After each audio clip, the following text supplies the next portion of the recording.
Hello, BookTube. I had appointments in Boston today, including one that was bitterly early this morning. So I was out and about, and that always means if I can, I go to the Brattle Bookshop. If my appointment ends when the Brattle is open, then I go. Brattle is a used bookstore in downtown Boston. They're fantastic. I've been going there forever, and they have great turnover, which is always not always the case with used bookstores, but the Brattle has great turnover. You never know what you're going to see there from day to day. And they also have a sale lot next door with thousands more books for $1, $3, or $5. So I spent a lot of time there as well.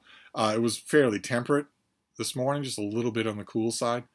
And there are some forecasts that say Boston is going to get a bit of snow tomorrow. But even if those forecasts are right, I myself don't think they are, but even if they are, it doesn't matter, because on the back end of the snow is 6 or 7 days of temperatures in the high 50s to low 60s. 45 degrees hotter than it should be this time of year. We have had no permanent frost. We've had no hard frost. We've had no dustings of snow. We've had no snow. By now there should have been a hard frost in late October. Dusting of snow in October at least once, then November a couple of snowstorms, and now we're in early December. We should be in winter. Instead, once this hypothetical dusting of snow is done with, it's going to be back to shirt sleeves weather for the foreseeable future. But I wasn't uncomfortable, in other words, so it was perfectly free to browse the outside sale lot, which is what I did, and I got a pile of books. I wanted to show them to you. Starting with this one. This is a Penguin classic crime novel, but it's a trade paperback, not a mass market. I got some mass market classic crime Penguin volumes in the green and white mass market paperback design they used to have. I got a bunch of those. I hauled them on this channel, and I have had such good luck with that batch of classic Penguin crime. Those novels have just been so good that I grabbed at this, even though it's not my actual preferred size. This is John Bingham's book, My Name is Michael Sibley. And this is the debut novel. I wish I had everything by this author. This was a professional spook who also ended up being convinced by his friends and colleagues to write novels about murder mysteries and spy work and whatnot.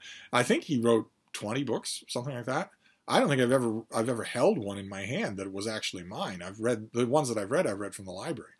He was famous in his own time as being John le Carré saying that he was the model for George Smiley. But his books, it's been so long since I read one, and I never read his debut, that I'll be very interested in reading this thing. I admit, part of it is just that I'm so jazzed up by the Penguin Classic Crime volumes that I've already read. The latest batch of them, there wasn't a dud in the bunch. They were all fantastic. This next one is a modern library, one of these big modern library trade paperbacks of the type they used to make. I'm not sure they make these anymore. This is a big volume of the collected writings of Abraham Lincoln, with an introduction by Alan Nevins, who we've seen on this channel, did The Ordeal of Freedom. He did a gigantic political history of the American Civil War. And this is a lovely thing, a big fat volume on the writings of Abraham Lincoln. There's plenty of letters in here, but also all kinds of speeches. All of the major speeches. I don't have such a thing, and it was dirt cheap. That's the nice thing about the Brattle, is that all of this stuff was dirt cheap, so I didn't have to worry about skylarking. I didn't have to worry about taking a gamble here and there. This next one, no gamble at all. This is something I have waited to find again. This is a great work of history. It's in pretty crappy shape, but I can deal with that. I can reinforce it. This is Timothy Barnes's book, Constantine and Eusebius. A great work of ancient Roman history, about the time of Constantine the Great. Just fantastic. I don't know if you're going to be able to make out. No, you're not really going to be able to make out just from a look at the page. But this is serious history, like the Roman Revolution by Ronald Sim. And I had a copy of this once upon a time, forever and ever. Stuck all kinds of things in it. And it went goodbye. The minute I saw this, I realized that I had been waiting for it, that I'd been hoping that someday the Brattle would provide. So now I have this again. It'll go in this room. I'll clean it up and reinforce it, and of course do a bit of rereading in it. But it is a classic work of Roman history, modern Roman history. This next one I've had before. I got it when it first came out, read it, really liked it, got rid of it, got the trade paperback, read it, really liked it. I've had it many times. I find it at library sales, especially a lot. This is Daniel Dennett's book, Darwin's Dangerous Idea. Here in a hardcover, in which somebody has put clippings. Climbing Mount Improbable by Richard Dawkins. And then what is this? More of the same. So somebody followed the strategy after my own heart, which is to put like-minded reviews in the book rather than just reviews of this specific book.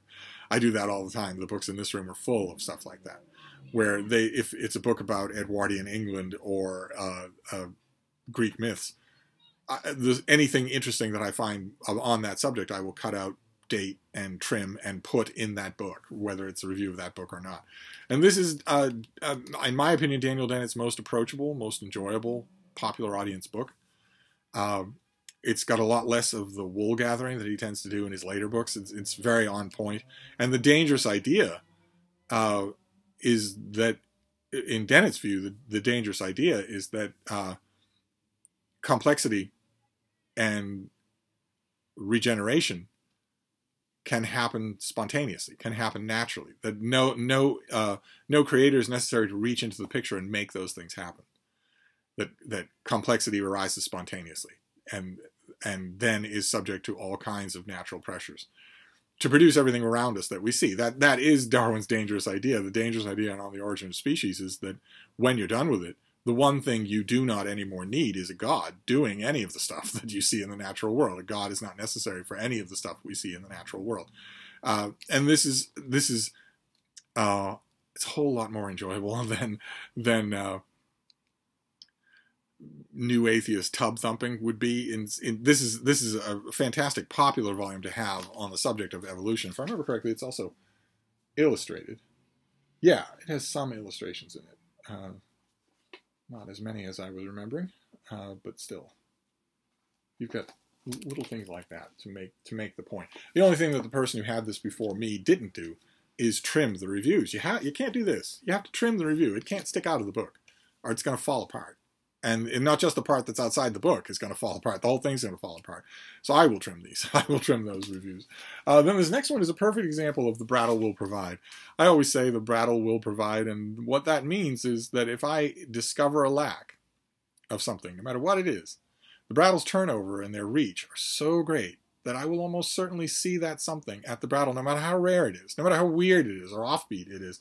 I will almost certainly see it, provided I pay attention, provided I am patient. This thing is a book that I got from the publisher in an advance copy. And then they never sent the finished copy. I asked. And I was told, sure, we'll send it. But it never came. And I remembered it. You might think, what difference does it make? You get, a ton of books every week anyway.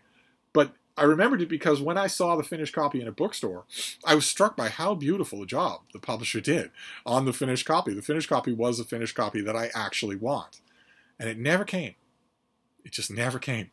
And I told myself, sooner or later, the Brattle will provide. Sooner or later, you will see it. And I found it today. This is the biographer Walter Isaacson, and this is his book on Leonardo da Vinci.